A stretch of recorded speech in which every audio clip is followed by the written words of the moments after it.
Hello and welcome. My name is Devin Action Ricker, and today we are picking up where we left off on the One Punch Man bodybuilding ranking series. So you can see where we are so far. We have Darkshine up at the Mr. Olympia spot. We have the Deep Sea King coming in as the pro bodybuilder just under him. Still a lot of muscle mass, can be really good. And then amateur bodybuilders, we have Blast, Boros. Athletic category, we have Saitama. And then in the fit category, we have Bomb. And so far, we're doing pretty good. We don't have any ums yet. But today we're going to be going over two characters, Flashy Flash and Genos. So we're going to be asking those questions. Could they both be bodybuilders? If so, what division, what category, and how would they rank amongst other One Punch Man characters? And then on top of that, I'm going to be going over some of the web's most searched fitness questions. And if you have any of your own fitness questions, feel free to leave them in the comments down below, and I may just get to them in the next video. All right, so let's go ahead and jump into it. First off with Flashy Flash. So Flashy Flash is 5'7" 3/4 and 143 pounds. So right off the bat, we know that he is pretty small because at about 5'8", give or take, he would probably need to gain about 40-50 more pounds to be extremely competitive on any bodybuilding stage, even at the smaller divisions in like men's physique and stuff like that. So we can go and look at some physique pictures right here. So obviously he is known for having a very feminine physique. In fact, when I first saw him, I thought he was a female, and I thought it'd be cool to go over some female divisions, which we will get to, but not quite yet. So we could see that he has a very slim figure, not bad, but would probably be in the, very fit, obviously, has some abs that you can see. There's not a lot of physique shots of him, but definitely some abs, some good legs, some good arms, but let's be honest here, definitely not a bodybuilder, definitely fit. So I'm gonna go ahead, and this is gonna be a quick one. We're just gonna place Flashy Flash in the fit category.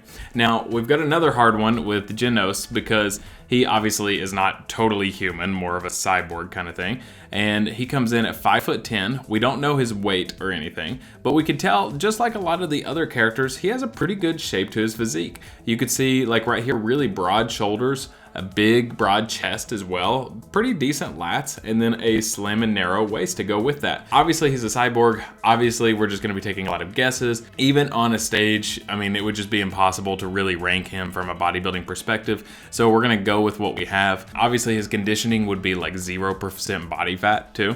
So I'm just gonna look at this more of a proportions kind of perspective and more of an overall shape. And given what we have here, I would say he's probably in the fit category as well. Potentially in the athletic. Actually, you know what? I changed my mind. I'm going to play him in the athletic division right there with Saitama. If all of his limbs and everything were completely human, then I think he would definitely be in the athletic category for sure. So, okay, so those are the two that we're going over today. Obviously, we've got a lot more to go. And eventually, like I said, we will get to some female bodybuilders and we will go over what their divisions will be like. But for now, we still have Darkshine at number 1 with these Deep Sea King following right behind. And then, like I said, I'm still thinking about changing Blast potentially, but we will see. So with that said, let's go over some of the fitness questions that are commonly asked, most commonly asked. So I went over these 3 a couple of videos ago. So if you haven't checked that out, make sure to check that out.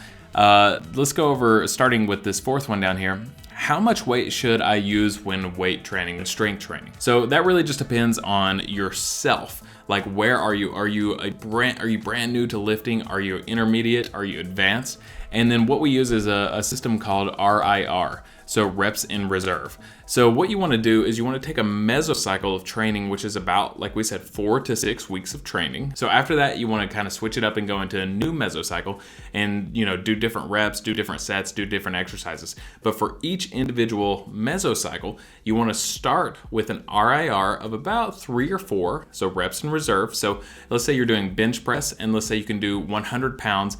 And after you get to about 10 reps, you have like 3 or 4 reps in reserve. Like you could do 3 or 4 more reps. That's a great place to start for that first week. Now the next week, you would kind of take that number down a little bit and go like 2 to 3 reps in reserve. And so you might go 10 reps again, but increase the weight a little bit. You can also, instead of increasing the weight, you could also increase the reps, go up like 1 or 2 reps, and then continue to do that for 4, 5, 6 weeks, and of course followed by a deload in there as well, so you can recover before you get into the next cycle. So It got a little technical, but hopefully it makes a little bit of sense. So the strength training, how much weight should you use? It's really relative based on your own strength, but start with something like reps in reserve. So go not quite to failure until you get to that peak week, but go about 3 or 4 reps in reserve, and then each week kind of build on that. So the next question is, what training should I be doing to lose weight? Well, honestly, you can do whatever training is the most optimal for your life, or whatever is going to keep you really motivated. So you could do running, you could do swimming, you could do weight training. Any kind of training, any kind of bodily movement, any kind of exercise is going to work to help you lose weight.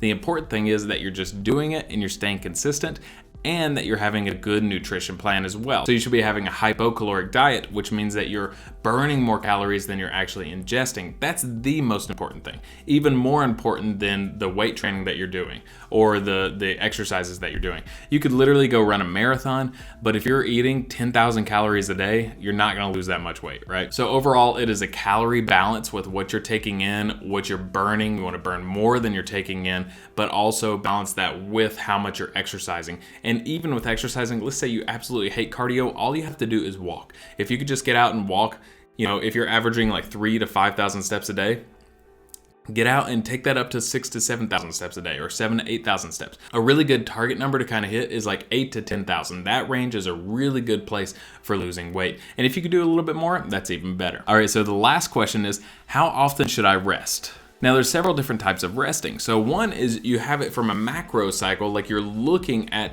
you should rest every 4 to 6 weeks and take like a deload week. So you want to rest like that. Also, you can look at it from a more micro cycle and rest maybe 2 times, 3 times a week. So maybe you work out Monday, Tuesday, rest on Wednesday, then work out Thursday, Friday, rest on Saturday, Sunday. Something like that.